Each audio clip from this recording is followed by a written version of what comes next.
Assalamualaikum warahmatullahi wabarakatuh. Salam sejahtera buat kita semua. Pada kesempatan ini saya ingin menyampaikan dan mengulas salah satu bahasan khusus yang terkait dengan materi ester, yaitu isomers of esters. Dalam bahasa Indonesianya adalah isomer dari senyawa ester. Nah, sebagaimana yang sudah disampaikan pada pertemuan terdahulu, bahwa secara umum isomer itu diartikan sebagai senyawa yang memiliki rumus molekul yang sama, tetapi memiliki rumus struktur yang berbeda. Nah, pembagian dan jenis-jenis dari isomer sudah dibahas sebelumnya. Nah, senyawa ester ini memiliki 4 jenis isomer yang termasuk ke dalam structural isomers. Yang pertama ada chain isomer, isomer rantai. Yang kedua ada position isomer atau isomer posisi. Dan yang ketiga ada metamerism atau metamerisme. Dan yang keempat ada functional isomers atau isomer gugus fungsi. Nah, untuk mengingat definisi dari suatu isomer, maka kita perlu ingat terlebih dahulu nama isomer tersebut. Nama isomer itu menunjukkan letak perbedaan dari isomer tersebut. Misalnya di sini ada chain isomer. Itu rumus molekulnya sama, tetapi di sini berbeda dalam hal arrangement of carbon atom atau dalam hal rantainya. Jadi di sini dalam hal susunan atom karbonnya. Kalau position isomer berarti berbeda dalam hal posisi dari gugus fungsinya. Nah, di sini kebetulan gugus fungsi dari senyawa ester itu adalah adanya COO atau kita sebut sebagai gugus karboksil. Kemudian metamerism itu berbeda dalam hal jenis alkil yang terikat pada gugus karboksil. Nah, kemudian functional isomer berarti berbeda dalam hal gugus fungsi. Ya. Nah, kita coba bandingkan dari keempat isomer tersebut. Yang pertama kita bahas dulu terkait dengan chain isomer, berbeda dalam hal rantai. Ini ada 2 contoh senyawa atau satu pasang senyawa yang memiliki isomer rantai. Dalam hal ini posisi dari gugus fungsinya sama, tetapi yang berbeda adalah chain-nya atau penataan atom karbonnya.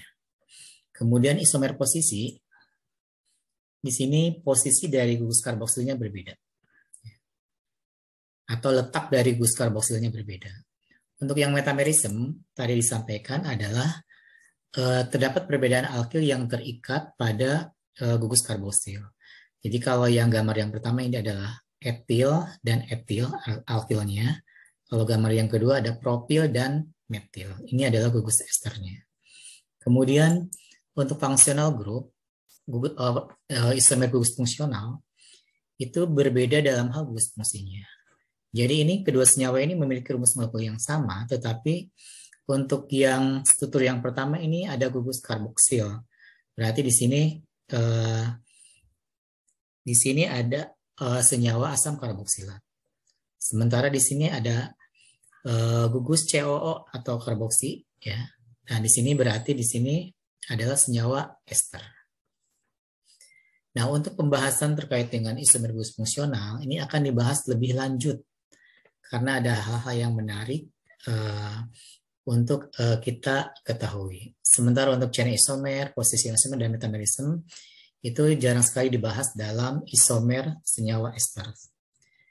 Nah, isomer gugus fungsional, tadi letak perbedaannya adalah dalam hal gugus fungsi. Nah, senyawa asam karboksilat dan ester memiliki rumus molekul CnH2nO2, di mana N ini menyatakan jumlah karbonnya. Biasanya kalau karbonnya 1 berarti hidrogennya 2 kali lipatnya. Dan senyawa dengan rumus molekul CnH2nO2 ini dimiliki oleh asam karboksilat dan ester. Sehingga ketika kita mencari isomer gugus fungsionalnya, kita harus menggambarkan masing-masing dulu yang termasuk ke dalam asam karboksilat dan yang termasuk ke dalam ester.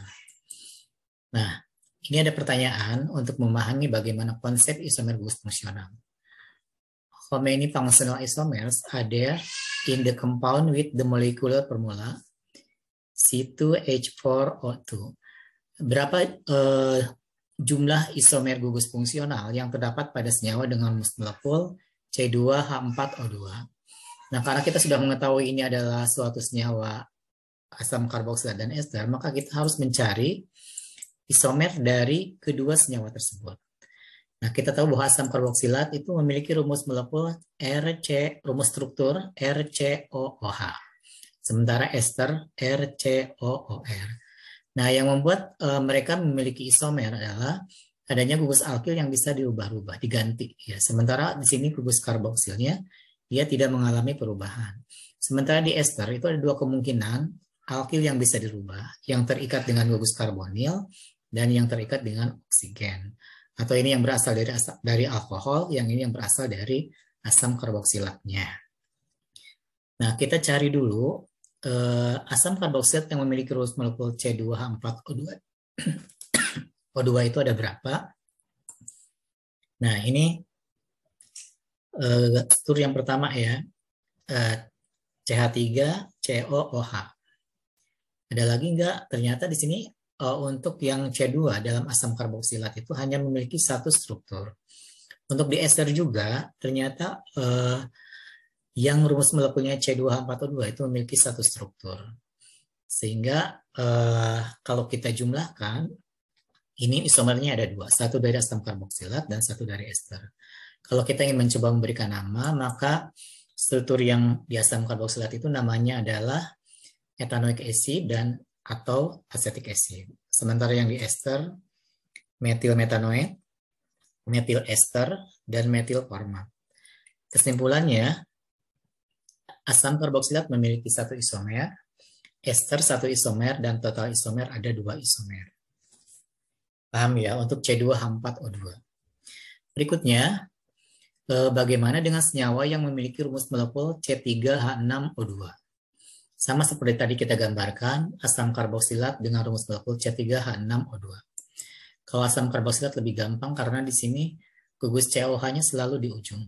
Yang pertama, kemudian yang kedua, di ester, di asam karboksilat hanya memiliki satu struktur. Karena yang ujung ini nggak bisa dipindah-pindah lagi. Sementara di ester, yang pertama, strukturnya seperti ini. Jadi ini kelihatan seolah-olah seperti aldehid. Padahal sebenarnya ini adalah kita lihat sebelah kanannya, karena dia terikat dengan oksigen, maka kita ini sebagai ciri khas dari suatu senyawa ester. Jadi ester ada yang gugus karbonilnya mengikat hidrogen. Nah, kemudian yang kedua strukturnya seperti ini. Jadi ini metil yang sebelah kanannya, kemudian metil sebelah kirinya. Dan kalau kita ingin memberikan nama, untuk yang di asam karboksilat namanya adalah propanoic acid atau propionic acid. Untuk ester yang pertama namanya ethyl metanoid sama ethyl ester atau ethyl formate. Nah, untuk yang gambar yang kedua ada metil ethanoid, kemudian di metil esters atau metil asetat. Nah, ini untuk penamaan ini sudah dijelaskan sebelumnya, sehingga kita di sini tujuannya lebih ke memastikan atau mengingatkan kembali bagaimana cara memberikan nama untuk asam karboksilat dan ester. Ini kesimpulannya, asam karboksilat dengan rumus molekul C3H6O2 itu memiliki satu isomer. Kemudian yang ester ada dua isomer, sehingga totalnya ada 3 isomer. Nah, ini contoh berikutnya, contoh yang ketiga. Berapa jumlah isomer gugus fungsi untuk senyawa dengan rumus molekul C4H8O2. Nah, karena ini sudah pasti ada asam karboksilat dan ester, kita gambarkan untuk asam karboksilat. Yang pertama, yang C-nya 4, ya, lurus. Yang kedua, yang bercabang. Kemudian untuk esternya, ini yang ada hidrogennya dulu. Kemudian yang kedua, susunan yang sebelah kanannya kita rubah. Yang ketiga, yang metil terikat pada karbonilnya. Kemudian yang keempat, etil yang terikat pada karbonilnya. Nah, kalau kita ingin mencoba memberikan nama, sekaligus untuk mengingatkan kembali, ini adalah yang pertama untuk asam karboksilat itu namanya IUPAC-nya butanoic acid, common-nya butyric acid. Yang kedua, 2-methylpropanoic acid atau alpha-methylpropionic acid. Untuk yang ester, gambar yang pertama ada propyl metanoat, propyl ester, sama propyl format. Untuk gambar yang kedua atau struktur yang kedua ada 1-methyl ethyl metanoate atau isopropyl metanoate, isopropyl ester, sama isopropyl formate. Kemudian untuk yang gambar yang ketiga ada ethyl ethanoate, ada ethyl methyl ester, sama ethyl asetat. Untuk gambar yang keempat, methyl propanoate, methyl ethyl ester, sama methyl propionate. Sehingga kalau kita simpulkan, carboxylic acid dengan rumus molekul C4H8O2 itu memiliki 2 isomer, sementara untuk ester 4 isomer, sehingga totalnya adalah 6 isomer. Nah, berikutnya saya akan mencoba memberikan satu trik untuk menghitung berapa jumlah isomer gugus fungsi dari suatu senyawa yang memiliki rumus molekul CnH2nO2 ya, tanpa harus menggambarkan strukturnya terlebih dahulu. Di sini ada satu tabel yang bisa menjadikan kita acuan. Ini kalau alkilnya C1 berarti jumlah isomernya 1. Kalau alkilnya C-nya ada 2, 1. Kalau alkilnya C-nya ada 3, ada 2 isomer. Atau kalau alkil terbesarnya ada C4, C-nya 4 gitu ya. Ini berarti 4 isomer. Kalau 5, 8 isomer. Kalau 6, 16 isomer. Nah, di sini mungkin tidak langsung paham dengan tabel ini, karena kita belum menjelaskan penggunaannya seperti apa. Kita coba untuk tadi memastikan bahwa di sini C4H8O2 itu sudah kita hitung, sudah kita tetapkan rumus strukturnya seperti apa, itu memiliki 6 isomer. Apakah benar dengan rumus ini dapat dihitung 6 isomer juga? Nah, kita lihat ya. Pertama harus diingat dulu bahwa asam karboksilat itu cirinya adalah COOH. Kemudian untuk ester COO. Dengan demikian, di sini ada satu peluang tanda garis ini untuk dimasukkan alkil. Sementara untuk yang ester ada 2 peluang, yang sebelah kanan sama sebelah kiri. Kita gambarkan asam karboksilatnya dulu, COOH. Nah, karena COOH ini sudah 1 karbon, berarti di sini karbon yang tersisa karena totalnya 4 berarti 3. Nah, kita lihat kalau C-nya 3 sini, berarti jumlah isomer dari asam karboksilat ini adalah 2. Bisa dipahami ya. Kemudian kalau di ester COO, C-nya sudah dihitung 1, berarti kurangnya 3. Berarti sini ada C yang jumlahnya 3. Berarti yang di sebelah kiri COO ini adalah hidrogen. Jadi karbonilnya mengikat hidrogen. Sehingga di sini C-nya ada 3. Berarti karena C-nya 3, berarti isomernya 2. Nah, kemudian berikutnya, karena ester ini tadi memiliki 2 peluang untuk mengikat alkil, nah yang ini kita pecah lagi, 2 di sini, di kanan, 2 di sebelah kiri. Nah, sehingga kita bisa menentukan berapa jumlah isomernya. Nah, cara menentukan jumlah isomernya, kita pilih yang C-nya yang terbanyak. Di sini ada tanda kuning ya. Nah, karena C-nya 2, maka berarti di sini hanya 1 isomer. Nah, kemudian ada lagi perubahannya atau tidak misalnya. Nah, kita dibalik sekarang, yang sebelah kiri C-nya 2, yang sebelah kanan C-nya 1. Nah, karena baik C2 ataupun C1, meskipun di sini C2 paling besar, tapi di sini tetap memiliki jumlah isomernya 1. Sehingga totalnya asam karboksilat dengan rumus molekul C4H8O2 itu memiliki 2 isomer. Sedangkan ester 4 isomer. Jadi totalnya 6 isomer. Dan ini sudah sesuai dengan yang sudah kita tetapkan sebelumnya. Nah, sekarang bagaimana dengan C5H10O2? Sama caranya ya. Nah, untuk asam karboksilat, di sini kita gambarkan, karena asam karboksilat kombinasinya hanya 1 ya di C sebelah kiri, jadi kita cukup menghitung misalnya COH, jadi sebelah COH itu udah 1, berarti sisanya tinggal 4 untuk dapat 5. Sehingga kita lihat C4 ini, C-nya yang jumlahnya 4, alkilnya, itu akan memiliki 4 isomer. Nah, C4 ini maksudnya di sini sebelah kiri itu karbonnya ada 4 dan bisa dirubah-rubah komposisinya. Nah, untuk yang ester, yang pertama ester yang CO-nya mengikat hidrogen, karena ini sudah dihitung 1, berarti di sini kurangnya 4. Karena C-nya 4, berarti di sini ada 4 isomer. Kemudian kita bikin kombinasi yang lainnya, di sini 3 misalnya, di sini 1.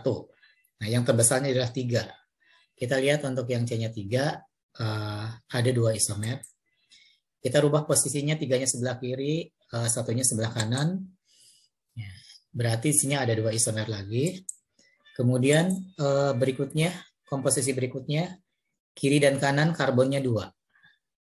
Nah, karena 2 ini memiliki 1 isomer, jadi kita tuliskan 1 isomer. Sehingga totalnya bisa kita hitung adalah asam karboksilat dengan rumus molekul C5H10O2 itu ada 4 isomer.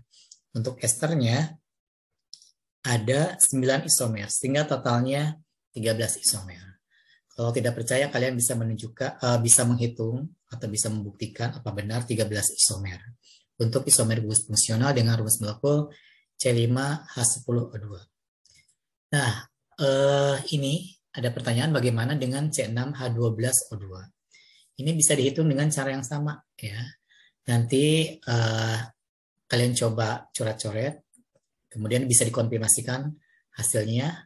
Benar nggak dapatnya seperti ini asamnya, kemudian esternya seperti ini. Itu saja terkait dengan isomer dari senyawa ester. Terima kasih atas perhatiannya, semoga ilmunya bermanfaat. Assalamualaikum warahmatullahi wabarakatuh.